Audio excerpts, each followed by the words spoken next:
Hello and welcome to Steven University. This week we'll be discussing Gem Heist, but not until I've checked in with Chris. Any more thoughts on the Marvel Cinematic Universe, Chris? No, I'm good. But we did have a slight cliffhanger last episode, Dan.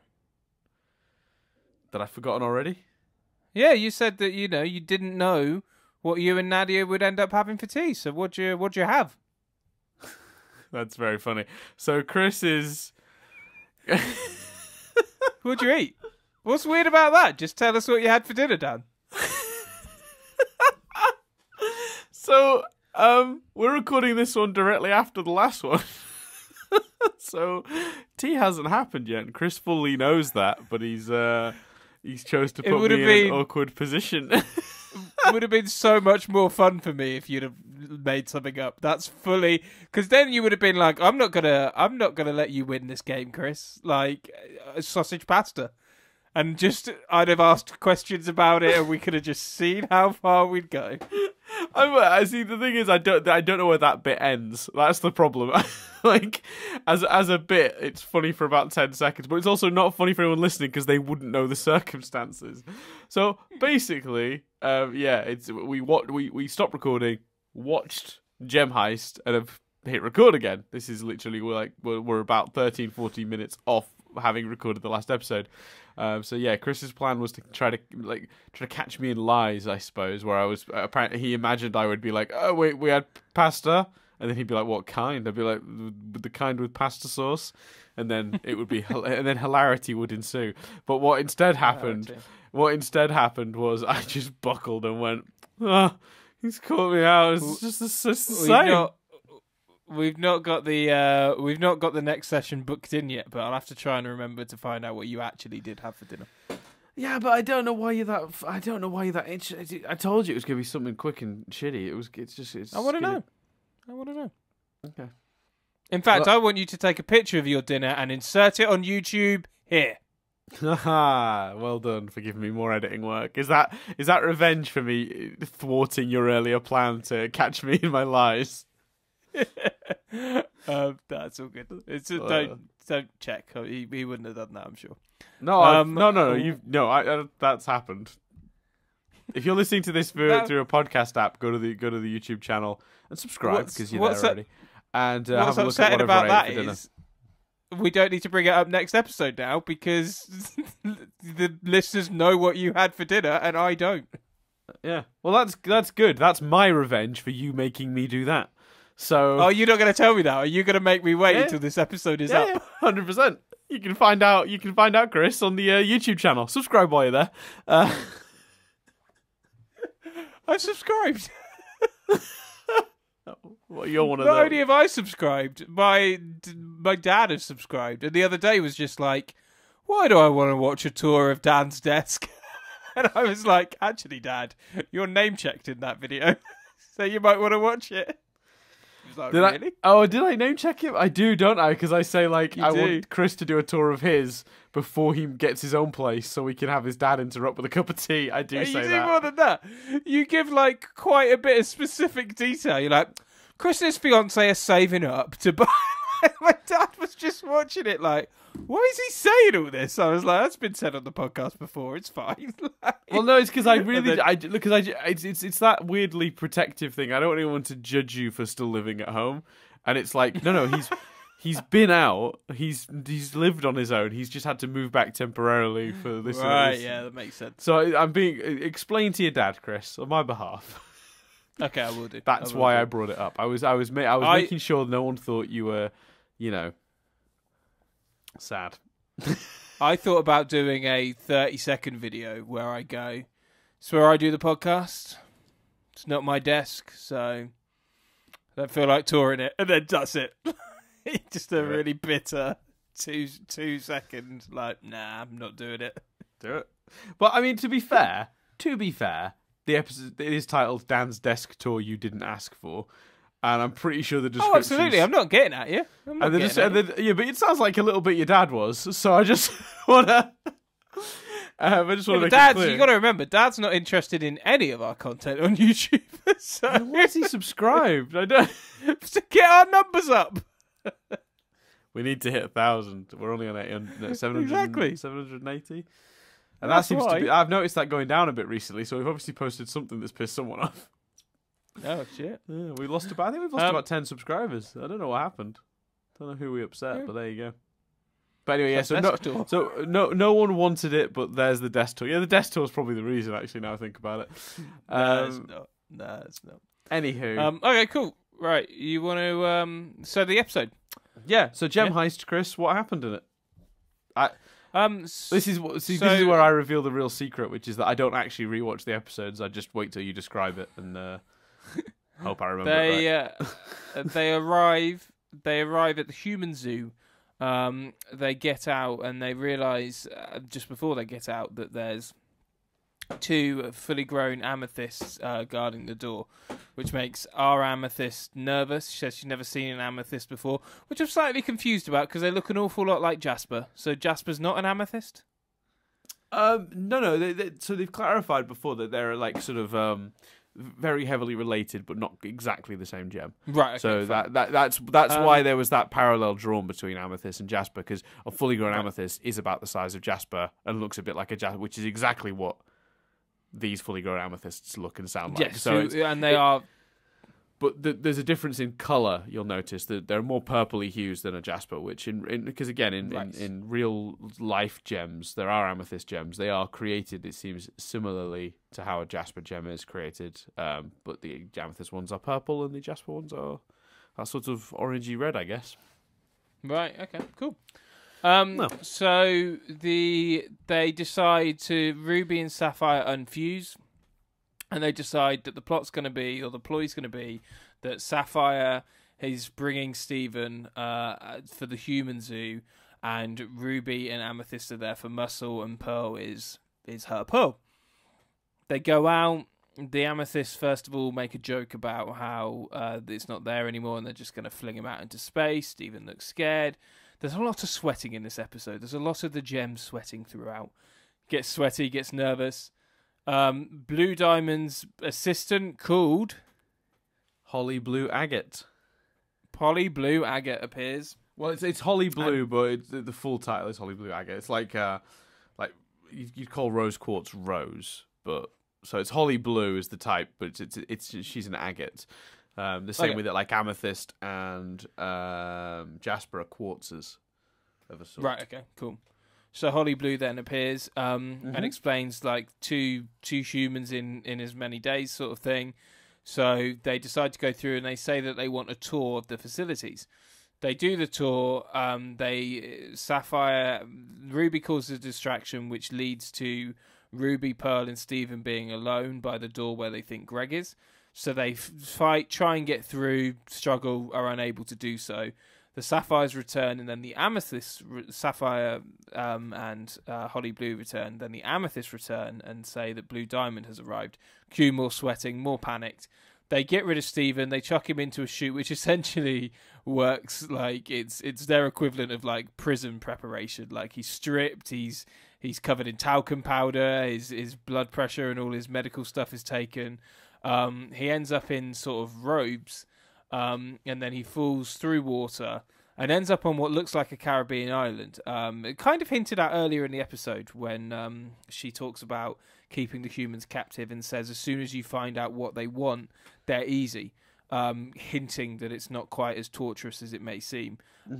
As I was sort of theorising. My theory was that Greg would be just fine. I didn't theorise that it would be relaxing and stuff, but it kind of makes sense though, because the zoo as we know them in sort of human culture, we try to keep the animals as comfortable as possible. They're there to be looked at, so you want them in something close to their natural habitat. You want them fed. You don't want them to suffer. They're not.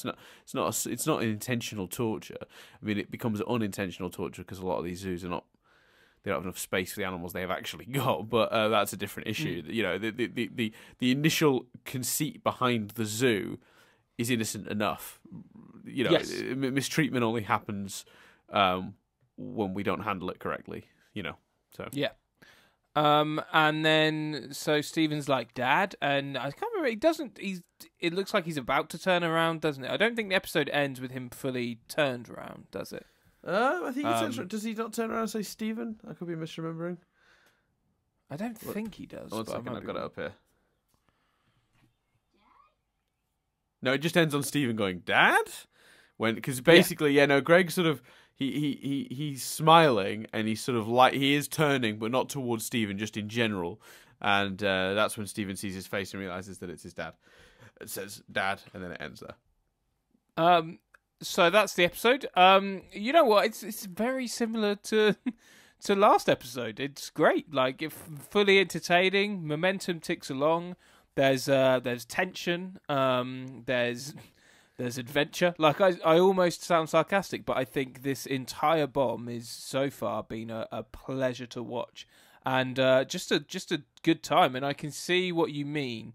And for anyone like, oh, they're recording 2 sessions at once, we actually, with the bombs, like, we try and kind of recreate that vibe slightly. So with all the bombs, we have tried to, even if like with proximity, record close together and record more than one. Like, even if we, like I said, we're not sure when we're recording next week, but I suspect we will arrange it so that we record 2 together, so that we've experienced the bomb in 3 sittings. We try and echo whilst we watch it, episode record a podcast. We try and watch and record close together, so we get a bit of that kind of bomb experience. And obviously that helps with our timings as well, because this is 5 whole episodes. That what would be 2.5 weeks of content for us becomes a week's worth of content. So there's naturally we have to pick up the pace a bit to account for that. So there's logistical reason as well. But I can see why.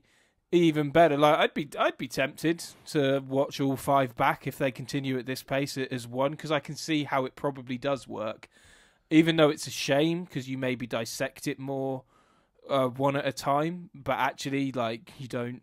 I suspect even you and Nadia don't have a 30 to 40 minute conversation about the episode after you see it. So no one's doing what we're doing, and I can see why this absolutely works as like a movie, like 50-minute event where you watch one after the other, because it's just boom, boom, boom, boom, boom, and it's enjoyable all the way. Yeah, I would agree. I think it's another stepping stone to where we know it's going. You know, it's weird because in a weird way they've written themselves into this bizarre situation where it feels predictable, but also like not, because we know what has to happen. The minute that Blue Diamond kidnaps Greg, you know certain things have to happen, which is they have to go to space to get him back. They have to somehow encounter homeworld gems, and then they somehow have to try and retrieve Greg and get back to Earth. It's a kids' show, and they're not going to leave Greg captured for months and months and months, and also it just doesn't fit with the way the show goes tonally. Those rough beats are kind of what you're expecting, right? So the way the show has to try and surprise us is with how they go about that, and I think they've managed to do that so far in both episodes. Last week, it was a bit of a surprise to see that it was such a it was an unusually difficult challenge to try and get to the human zoo, and they were lucky they had the ship from the Rubies, and even that was more challenging than they'd anticipated. I mean, I imagine they'd have been like, well, we'll go there, and it'll be the tough bit's going to be breaking out Greg from wherever the hell he is, but even getting to where Greg is was challenging for them. And then this week they got there, and again, there's enough wrenches thrown into their plans to make it more interesting as it goes. Like, so, the amethyst coming across those other amethysts, and I mean, Holly Blue in general is an interesting sort of character, in that she's clearly not as important as like a Sapphire in Blue Diamond's sort of entourage, but she's clearly basically been heading up this zoo. And I don't know if you noticed, Chris, as well, she also talked about how this base station is mostly staffed by gems from Pink Diamond's failed Earth colony, which means those amethysts were probably from Earth. Holly Blue probably isn't, because Holly Blue is obviously one of Blue Diamond's. But those amethysts were probably originally Pink Diamonds. So there's all sorts of assumptions you can make about that, which is pretty cool. That some of those amethysts are, from Earth, very possibly. Yeah, well, they say they're from Earth, and I thought that was really cool. I do want to also address one thing you say, because I think the other element of that is, yes, you can kind of see where it's going, but when the plot is going to a part of Homeworld and rescuing someone, like I don't care that I can see the beats. I want to see those beats. Yeah, absolutely. Not to bring us back, but you know where a Marvel movie's going each time, but you still you're still like, fine, here's my money, take me on that journey. Or, as we may have been proved last week, we obviously maybe don't know where a Marvel movie's going, depending on how accurate our predictions were. True, very true. Yeah, but you know, I just think it's worth saying that, like, I don't care one bit that it's that I know that they're going to rescue him. They probably will struggle, probably will rescue him in return. I want to see that unfold. Do you not think part of that, though, is because the reason you want to see that unfold, and the reason they get away with being predictable in that sense, is because they are throwing so many curveballs in, such as the involvement of the Amethysts, which I would never have predicted coming in a million years. I mean, even Holly Blue Agate as a character is quite an interesting character, someone who clearly feels like she's quite important and quite, oh, I've got the ear of of Blue Diamond. Like I've been entrusted with this. Like there's a certain amount of pomp to Holly Blue. And I think it's an interesting character that you don't expect, and that whole strategy of presenting Steven as if he's a kidnap and splitting Garnet into Ruby and Sapphire, like the actual nuts and bolts of how they get there is the bit that's entertaining. So do you think, if it had been playing out in a slightly more standard way, maybe the predictability would be more of an issue, but because there's so many pleasant surprises, I think that really does do a lot to keeping it not. I think it could be that, and I think you are probably right, even if it's like deep down it's that. But I also think we're 4 seasons in, and we are in space seeing a bit of Homeworld.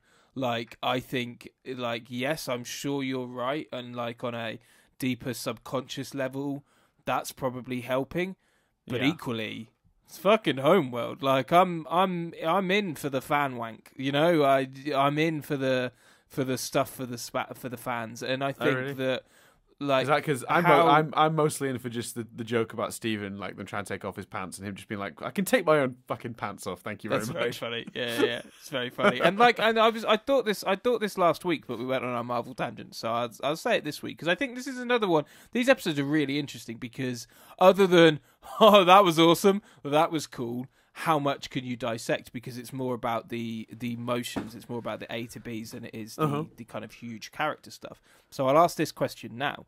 Do you think, like, how cool is it that we're seeing, like, Homeworld, but we're not seeing Homeworld? Like, 4 years, and they're like, right, we're now going into space. Are we going to see Homeworld? No. You're going to see the human zoo part of Homeworld. Yep, I'm in. Give me the human zoo. Like, how cool is that? That like you're not like that's almost enough, isn't it?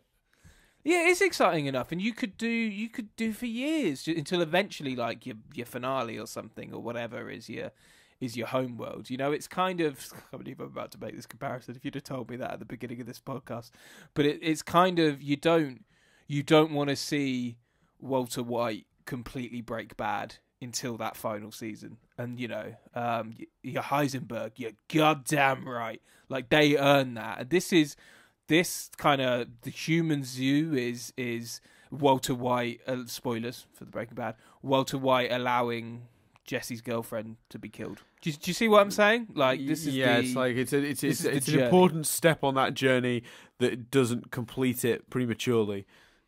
Yeah. I know. I would agree with that. And I think that's, and I honestly think that's like one of the joys of the show is like it's that drip feed thing. It's like you're getting glimpses of a wider world, and knowing there's so much more to see is as exciting as the things you're getting. Do you know what I mean? And it's weird because it's and I use this phrase a lot, but in this, and I usually use it in the sense of you can't do this, but sometimes, especially in this show, they get away with both. So I'll say, like, this is them having their cake and eating it too, in that we're getting that weird endorphin hit of, oh, I'm seeing some more of the wider stuff, but they're not showing me so much that like there's no more to see. Do you know what I mean? Like it's this really like, very very very specific little section of Homeworld, Yeah. and I'm loving even that. Like that's enough. Do you know what I mean? And that's, if you think about it, like yeah. bigger amethysts. Like, do you know what I mean? And we're like, yeah, we got big amethyst. Dude, they're from Earth, so they're like Earth amethyst. Like we literally have an amethyst from Earth, but like it's still really exciting. And we knew she was supposed to be bigger, so it's not even like a surprise. And we're like, look, the thing they've been telling us for 4 years is true. They're bigger, Dad. Like, that's awesome. Like the thing they've been saying for years is true. What is this? They are bigger. Yeah. They are like Jasper. Yeah, that's a really good point. Blue Diamond, at the end, they're like, Blue Diamond's back. And you're like, oh, we just saw Blue Diamond an episode ago. Like, only this show could get away with this, I think.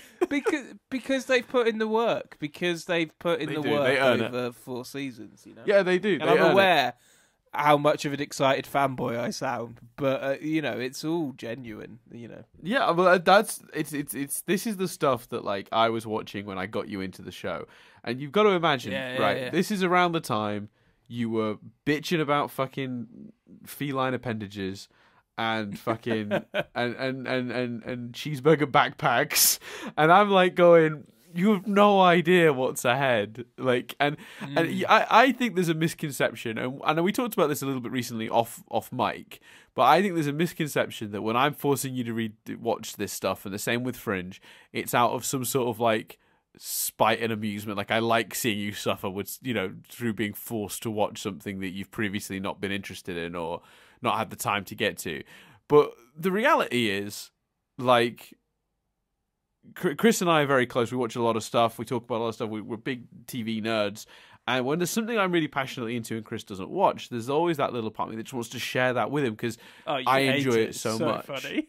What's that saying? Like, it's so funny. You hate it. Like it's going to torture you when Westworld comes back because I don't watch it. Like, yeah, still absolutely. Annoyed about Game of Thrones. Yeah, like, because I like to share the things I love with other people who enjoy the other things I like, because I just feel like otherwise I feel like you're missing out. Do you know what I mean? Like, and so it was never ever out of like, this will be funny to watch Chris suffer through a thing he's definitely not going to like. Really, what I wanted was this moment where you get to the stuff that I was watching at the time, which is payoffs to things that we've been told about and been hinted at for a long, long time, finally starting to come to fruition in a really great way in these really entertaining episodes. And you know, you're experiencing them, and how perfect is this? You're as excited as I was when I first saw them. Do you know what I mean? You are literally where I was. I've literally been able to share that joy and excitement I felt with you. I mean, admittedly, it took me starting a podcast and forcing you to watch over 116 episodes of television to do it, but I you know, worth it. You know, and it's yeah. This is, I mean, again, this is the bomb I'd just seen when we started recording. So, you know, imagine listening to yourself now. Yeah. You know, talking about those early episodes of being like, I don't know, he eats a lot of food, he's got a rock in his belly, he made a shield, he made a weapon. My favourite one of actually your early comments was in the very first one you said, it seems to be a lot about him getting his weapon, but if it's America, I mean, gun laws are very loose over there, just buy a gun. Like you've gone from basically just being that person that just like quite literally just doesn't get it to being as involved and as passionate about it as someone can be, and that's really cool. Yeah, I'm looking forward to, like, as much as rewatching some episodes will be fun. I'm also looking forward to, like, you know, should we, and the assumption is that we definitely will catch up. You know, it's, you know, unless Cartoon Network dump a whole lot of episodes, do another Summer of Stevens suddenly, chances are we're going to reach it. But I really like the idea, like, as well as we've talked about rewatching some episodes, but I like the idea of, you know, go to weekly, and some episodes will just be a topic, like someone says, I'll talk about this and we'll see where it leads, just having those, doing that theorizing and stuff, as well as doing the occasional rewatching of an episode. Yeah, and then doing new ones as they come, rather than... Yeah. But I reckon. So I reckon what we might do is like specifically off-season episodes, which are like either discussions of certain things in fandom or certain topics or certain theories, and they're all videos where we watch an old episode and sort of see if your opinion has changed on the rewatch. But probably from I'd imagine that would be most satisfying to go back to the very earliest episodes of the first season. But we'd have to see how that goes. And I think you've got to be careful with it, because you got to be like, because you could justify, like, say the first 4, but then you jump to episode 11 and there'll be someone who's a fan of 5, 6, 7, 8, 9 and 10 just yelling. That's why I think that's why I think we should do voting, sort of like if there's anything people want us to sort of come back to, start letting us know now, because when we catch up we'll look at that. I've also been thinking about another thing we could do in the off season. There's a mini series, a 12-episode series called Over the Garden Wall, and it's just 12 episodes, all 11 minutes. But it's one of my absolute favorites, and I wondered if that would be a nice stopgap show for us to take a look at, because 12 episodes, just for the YouTube channel, not as a podcast. Yeah, maybe, but I wouldn't want to do that in place of Steven Universe chat though. No, neither would I. We'd have to figure it out, but what's one thing that crossed my mind, because I thought 12 episodes that's kind of perfect, like it's a couple of weeks worth of content basically, and it could, and I know there's a huge crossover between Steven Universe fans and that one, because we get a lot of chatter in the comment sections, and Over the Garden Wall comes up a lot. The other shows that come up a lot are much longer, so that's not practical. But a 12-episode show might actually be a perfect stopgap. But it's certainly something I've considered. A 12-episode thing is fine, and for people kind of like, why that's a shame, why don't you do Avatar or something? The problem with that is the minute we commit ourselves to that, I want to be free. Should Cartoon Network drop a Summer of Steven, I want to be able to do that.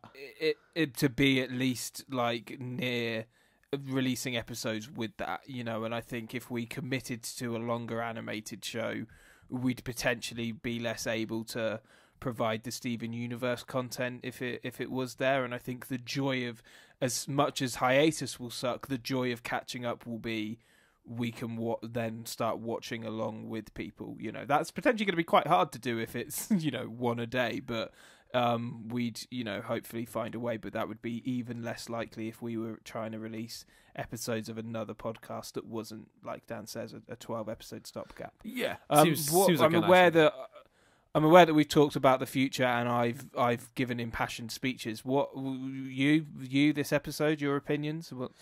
Yeah, I really like it. I think it's quite funny. I think it's funnier than I initially remembered it being. I remember it being quite tense, but there are a lot of really great gags. Like, we mentioned Steven losing having to take off his trousers, but like that bit where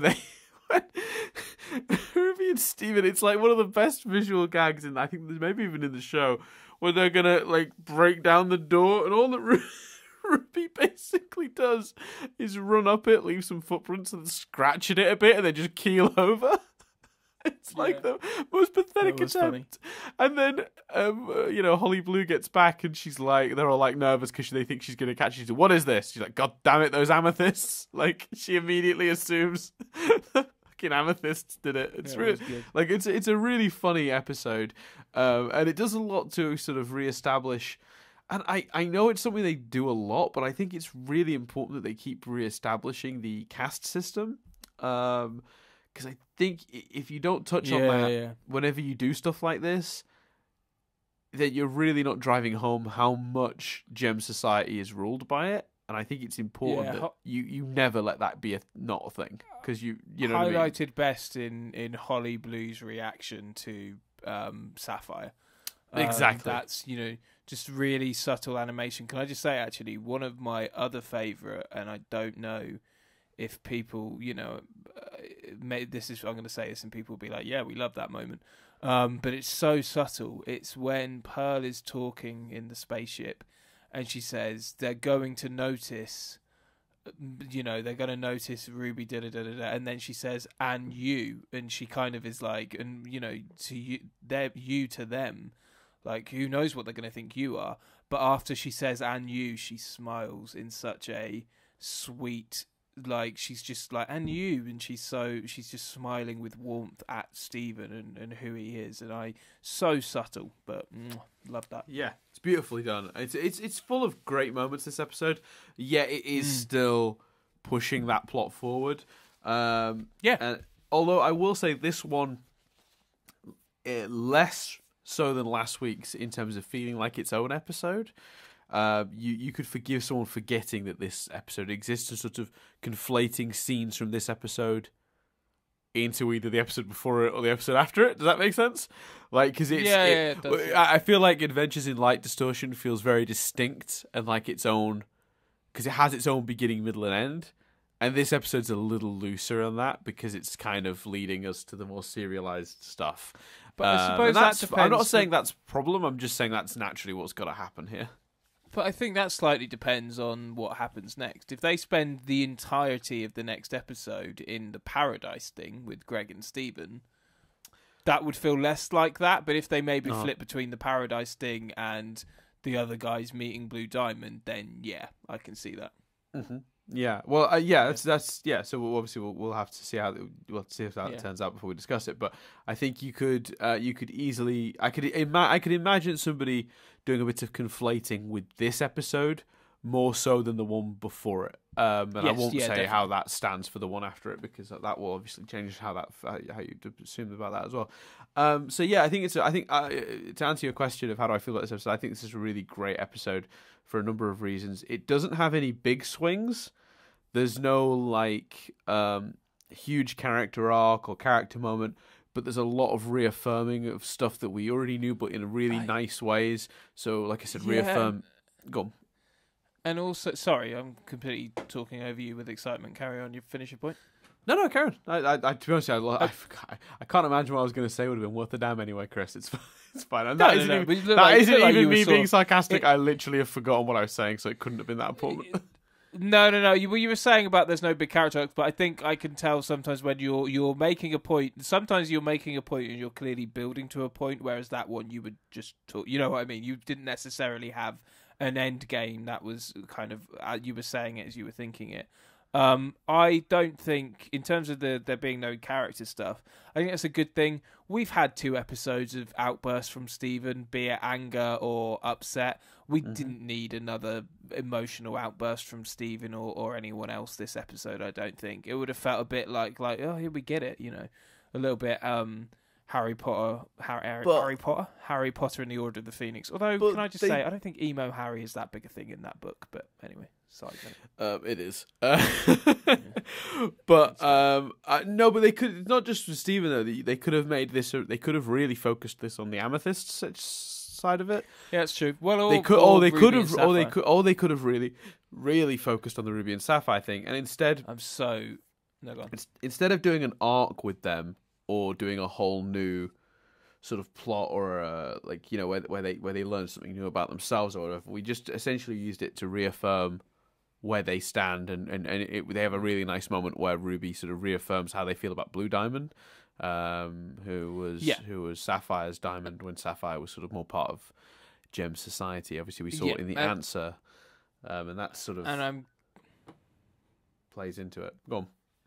I'm glad. Sorry, I'm like an excitable puppy this week. I'm glad that they didn't do the Ruby and Sapphire can't stay apart plot. Like we've had that recently enough. Like I'm glad that we the circumstances required them to be separate and they went with it. Yeah. Most of the times they've been apart, the storyline has been about them being apart, and I'm glad that here they were just functionally apart. Yeah, because it makes the whole thing feel less codependent. Because that's the one thing I will say, we've never really talked about. As sweet and as lovely as their relationship is, they're like, when they've done those plots where they just like, literally are just like, we must be back together, there's a part of me that goes, yeah, but I think codependency isn't necessarily a good thing, right? Like, there are a lot of couples who are unhealthily codependent. So I always wondered if that was like, Like, if they needed to do an episode where that wasn't the case, just so we could Yeah. know that they're not absolutely. Do you know what I mean? And it makes the other ones seem better. So this does play into that.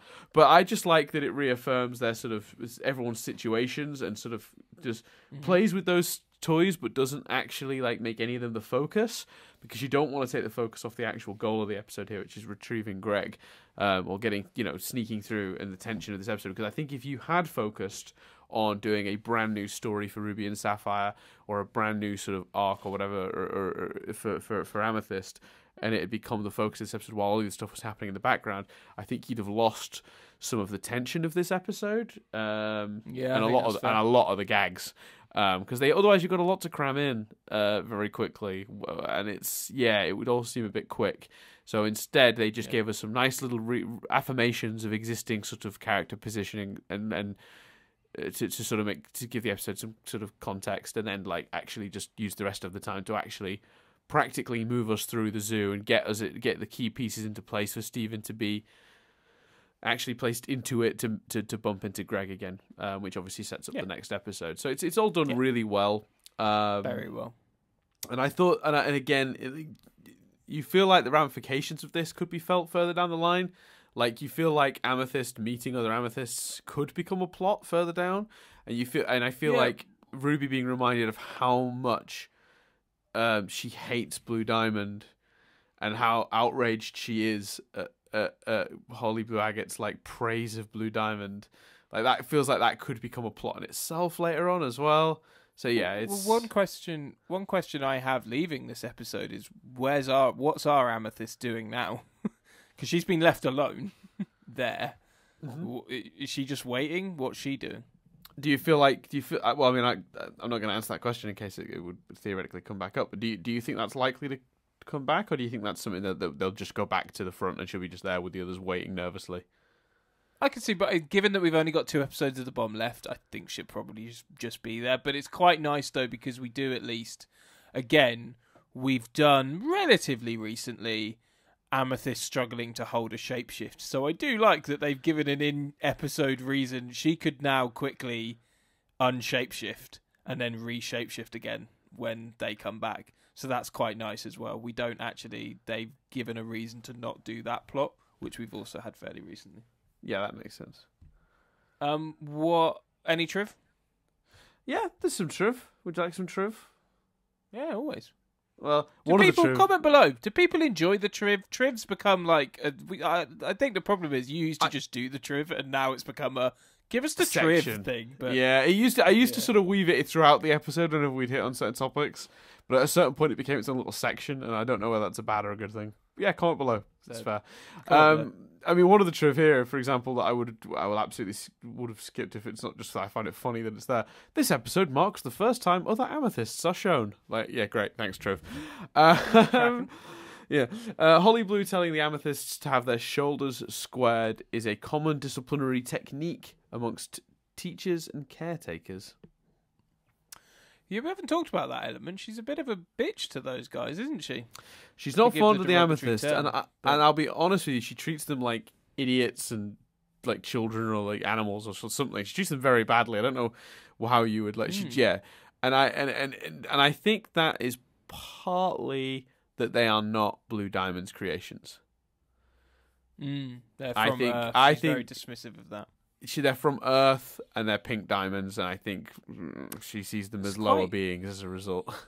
There's quite an interesting character trait and distinction, actually. Her affection is very much for Blue Diamond, and in terms of Pink Diamond, her affection is for Blue Diamond's commitment to Pink Diamond, as opposed to being affection for Pink Diamond. So the fact that they were Pink Diamonds and from Earth doesn't actually make any difference or standing with her, because she's not loyal to Pink Diamond, Blue Diamond is, and she's loyal to Blue Diamond. Precisely. That's kind of quite clear. Yeah, agreed. Yeah. And I think also, even if they were Blue Diamond's amethysts, I think she'd probably still have some disdain for them because they're lower class than her, it seems. Although that's a bit strange because Peridot sort of suggests amethyst should have been one of the higher class of the gems, of the crystal gems. So it's, Amethyst's exact standing is a bit strange, but different story. In this episode, Steven calls himself Esteban Universidad, which is essentially Spanish for Steven Universe, except for it's a little bit inaccurate of a translation. Esteban is the Spanish version of Steven, but the that version of Universidad is actually the Spanish for like college or university. Universe in the sense of the universe would be universo. So they sort of Nice. they kind of got it, but kind of got it wrong at the same time. So basically, in a weird way, Chris, in this episode, he referred to himself as Steven University. So I think that's awesome. Yeah, I kind of like that for the purposes of Yeah, this that's podcast. Yeah. Anyway, this episode obviously follows on from. That's not. Why am I reading that? That's like non-trivia. This episode follows on from Adventure in Light Distortion. Yeah, okay. They phrase it really well. We've talked about it, but they phrase it really well here. Holly Blue Agate claims that Blue Diamond is merciful and selfless does not sit well with Sapphire Ruby. Sapphire takes a long pause before agreeing, and Ruby rants about how Blue Diamond is a merciless shatterer. The reason for this is seen in the answer. Blue Diamond was angered with Sapphire for not foreseeing the crystal gems escape, and was furious with Ruby to the point where she immediately ordered for her to be shattered. So I sort of read that up for that last part, like the specific reference there is to the answer and the circumstances I just listed. Let's see. Here we go. Yeah, proper amethysts have a similar height, build, and hairstyles as jasper and rose quartzes, confirming that these are traits common to quartz gems in general. Amethysts of normal height and build for her gemstone have been mentioned several times in the show, most commonly by Jasper. So yeah, that's obviously, we've sort of talked about that, but again reaffirming the quartz connection specifically. So rose quartz, jasper, and amethyst are all sort of in a certain sort of family tree, as it were, gem-wise. Okay, cool. This is actually, you may not have noticed, Chris, but there's a point when Steven is when Steven's going down that tube and it's sort of like see-through and you can see out into space. There's like a red circular ship looking down on him. Yeah, I did see that. Yeah, that's actually the Red Eye or our Red Eye, a type of ship we've actually seen before in like the second ever episode of this show, Laser Light Cannon, when there's one up in the sky observing Earth. And Garnet's first solution is to throw amethyst at it. And then they go into the garage and get Rose's old cannon and use it to destroy the Red Eye. In a later episode, I believe I think it's the Return or Jailbreak. You overhear, I think Peridot and Jasper talking about how they'd been observing Earth and they'd sent the Red Eye essentially to observe Earth. So that's sort of like this is the third time it's come up, basically. The first time was when we actually saw it observing Earth. The second time was we heard a reference to them using it to sort of observe. So it's like a spy ship, basically. And there's one floating around Pink Diamond's, whatever, Human Zoo sort of space base, whatever you want to call it. And I just thought that was really interesting because it's just nice continuity, basically, that it's come back up again. Yeah, it's good consistency. Yeah, I like it. And then it's also really interesting that Blue Agate it constantly says in this episode, directed usually at Pearl, that will be all, and to any subservient, basically. So that she does it, I think, with the amethysts as well. That phrase specifically has come up before in the show. Particularly, Peridot said it in Back to the Barn. Again, at Pearl, I think she goes like, "That will be all," and then I think she sort of says, "How do you dismiss your Pearl?"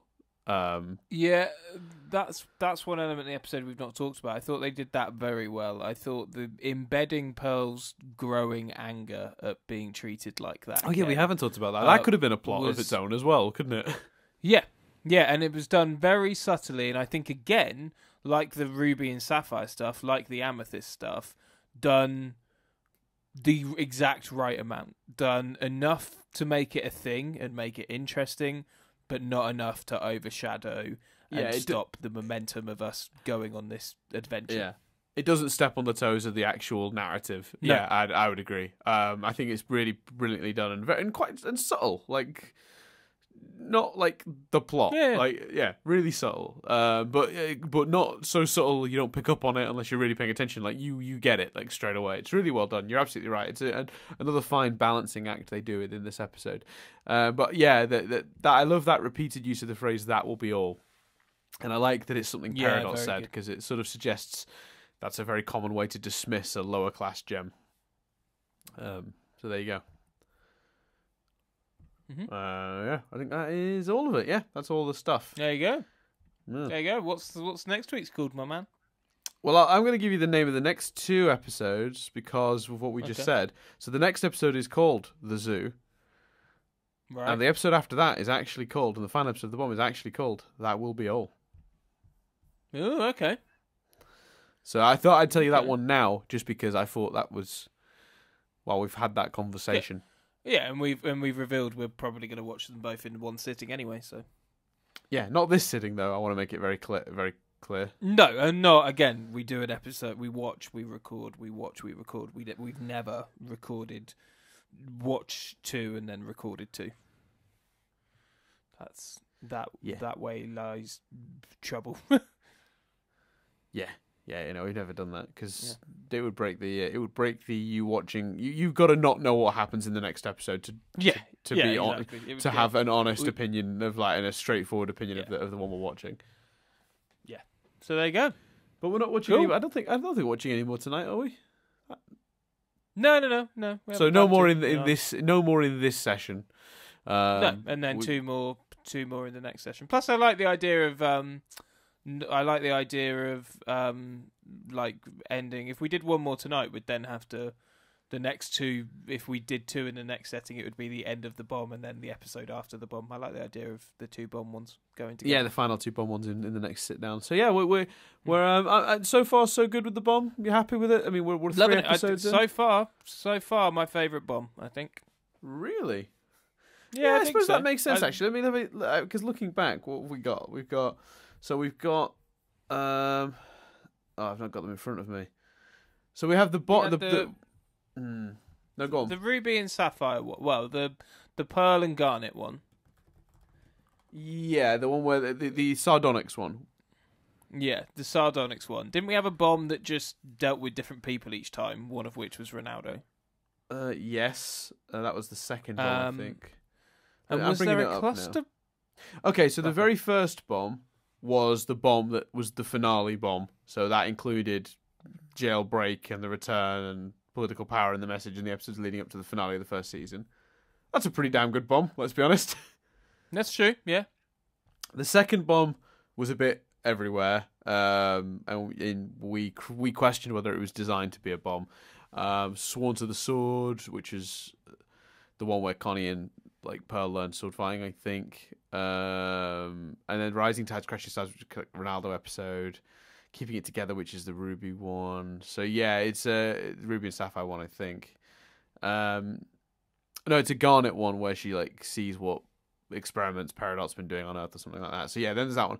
Then there's the Week of Sardonyx one, which we've talked about, which is the when Pearl and Garnet fell out over the Sardonyx situation. Then the fourth one was Stephen's birthday week, where the first 2 episodes were about Stephen's birthday, and then it was completely unrelated, and it was just sort of about Peridot adjusting to human life. And then so I think with the I really like the Sardonyx one, and obviously the series 1 finale stuff. But I think I'd go that order. I'd go this Sardonyx series 1 finale, and then the others. But then the Stephen's birthday, and then the one that really didn't feel like a bomb. If I had to think off the cuff. Yeah. But you could make the argument that that's because I'm more invested now. But I do think these are. I do think so far. Touch wood. This would be my favourite bomb because there's one bomb. There's one bomb left as well. Well, maybe I like that one even better. Well, I'll be honest with you. That one's a strong contender for me. That bomb. No, fair enough. But I'll tell you what we'll do when we do the next bomb, which is I think the last one. because I don't think we count So- the Wanted special as a bomb. Yeah, I was going to say we're not counting it when Cartoon Network just drop a load. It's when they specifically promote it as a bomb. Yeah, which so far Stephen Bomb 6 is the most recent one, and that's the one that starts with an episode title, and this one will excite you, Chris. Lion 4 alternate ending. Cool. Yeah, we always love a Lion episode. That bomb, the reason I've said that it starts that is just so listeners know which one I'm referring to. That bomb has one of the cleverer through lines, I think, of the bombs. Okay, cool. So it's not as overtly connected as this one is, or as serialized as this one is, but it has a really clever through line, I think. So I like that one a lot. Wish it had a title now, but I suppose if it had a title, it might give away what's going on. But it's a whole thing. We will see when we get there. But yeah, so that's the next one. It's another really good one. We'll get to that not too far from now, really. Once we've done this bomb, like we've only got like a couple of weeks, then we're into the next one. Yeah, we're not too far away from Series 5 in reality, are we? No, we're really not. No, we're really not.